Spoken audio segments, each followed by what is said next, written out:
The Senate Select Committee on Intelligence met behind closed doors this week with three key figures in their expanding Russia investigation: National Security Director Mike Rogers, the Director of National Intelligence Dan Coats, and Special Counsel Robert Mueller.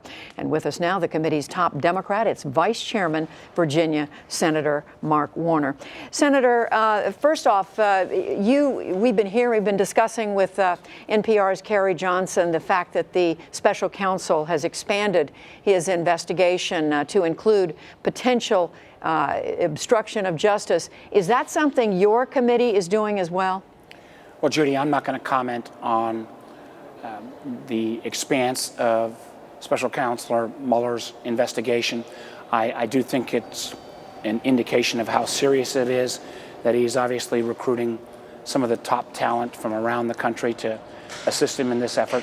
It shows how seriously he's taking this effort, and frankly, how seriously the vast majority of elected officials, Democrats and Republicans, who realize that the Russian intervention was massive in our elections. We've got to get to the bottom of it. We've got to make sure it doesn't happen again. It really appears that the only elected official, maybe in Washington, that doesn't accept the potential dangerousness of the Russian intervention is actually the President of the United States. Well, that's what I wanted to ask you about. The President has been actively tweeting today. Among other things, he said they went after he said they made up a phony collusion with the Russian story. They found zero proof, and now he said they're going after obstruction of justice because they found nothing. That's, just factually not appropriate. We are still early on into particularly some of the individuals that were affiliated with the Trump campaign and their potential contacts or communications with Russians. We thought we'd be further along, but for the fact that the president, in an unprecedented way, fired the FBI director, Jim Comey.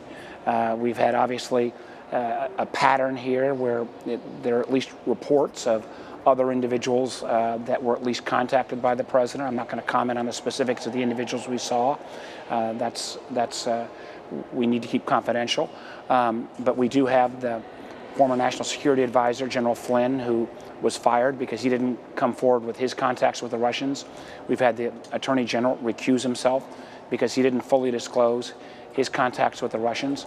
If the president, if the president's rendition is true, that there's no there, why wouldn't he collaborate with the investigation to get this cleared up, as opposed to his constant tweetage saying that this is a witch hunt and fake news? I don't think there's any member of the Senate that believes this is fake news, that the Russians interfered just as they interfered in France, just as they will probably interfere in the German elections coming up later this year, and it's a national security threat. Well, while we're talking about the question of whether there's obstruction or not, I know your committee met this week, as we just reported, with Dan Coats, the Director of National Intelligence, and also with the National Security Agency Director Mike Rogers. In both cases, presumably asking questions that they were not willing to answer in open session. Were they able to shed any more light on this question of whether they go ahead? Yeah. I'm not going to get into the content of their testimony. I will say that it's very important that sources and methods in terms of how we discovered Russian intervention, that is maintained and preserved, and there's an appropriate classified portion.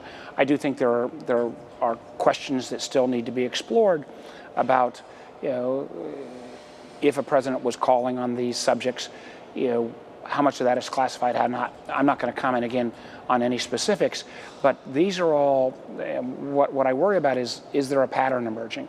And that's something, again, that time will tell, and obviously the Special Counsel Mueller will continue to look into. You met with the Special Counsel, as we said yesterday, you and Chairman Richard Burr. Can you explain for us the difference between the mission of, Sure. of what you're doing, your committee and the House Intelligence Committee, versus what Mr. Mueller's doing? Well, Special Counsel Mueller has got a criminal standard. In many cases, that criminal standard is quite high. He'll have to, if he chooses to bring charges against anyone, he'll have to meet those legal standards. We are leading a counterintelligence investigation that started with looking at Russian interference in our elections was broadened to include any potential communication or collaboration between officials in part of either campaign, and the focus is generally on folks affiliated with the Trump campaign, and the Russians.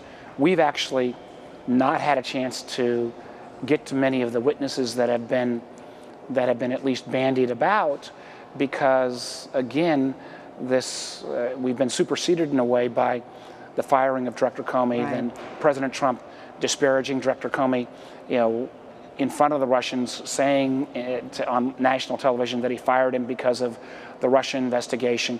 All things that at least for this senator, raise a lot of questions that I'm still trying to sort through. So no concern you're going to get in each other's way, that what your committee in the I House... think that's something that we have to make sure there's appropriate deconfliction. At the end of the day, the criminal investigation, we can't do anything that would interfere with that criminal investigation. And I'm not going to again comment about our conversations with Special Counsel Mueller, but I think it was a good first step, and I think we'll have to have ongoing communications. Just one final quick question. Vice President Mike Pence, it was announced today, has hired his own private counsel to address any issues arising out of the Russia investigation. Do you have a comment on that? No, I don't have a comment, but I just, other than the fact that it would be helpful if the administration actually collaborated and cooperated with all of us. What the Russians did in 2016 in the United States, the Russians have also done in the French elections, they'll do in the German elections. And as a state that has statewide elections this year, I'm concerned about their ongoing efforts to try to, frankly, sow chaos in our democratic process. And let me be clear, this is not about relitigating 2016. Right. It's not about the Russians being for Republicans or for Democrats. The Russians are for their own interest, and we have to be careful about this new form of conflict.